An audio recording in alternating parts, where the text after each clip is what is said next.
anayetumwa duniani, amen, maisha yake yamebeba kusudi la Mungu ndani yake. Amina.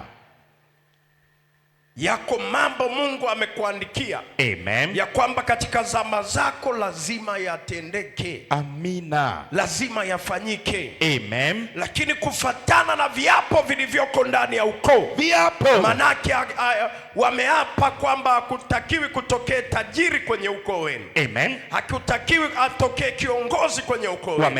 Wameapa haitakiwi atokee ndio kuhani kwenye ukoo wenu. Wameapa nabii katika ukoo wenu. Wameapa kiongozi kwenye ukoo wenu. Wameapa msomi hatakiwi kutokea kwenye ukoo wenu. Wameapa manake ndoa nzuri hazipaswi kuwepo kwenye ukoo wenu. Wameapa ni viapo vimefanyika.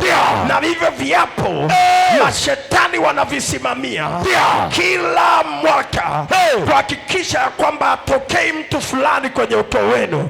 Leo ni ibada ya kuvunja na kuharibu viapo vyao. Wewe viapo vya damu vyote, viapo vya maneno, wamefunga maisha yako kwa viapo vyote. Leo viapo vinatenguliwa. Amina. Leo viapo vinaharibiwa. Leo viapo vinatenguliwa. Leo kaji usema kila kiapo cha uchawi, kila kiapo cha uganga, kila kiapo cha ushirikina, leo kaji usema kufa.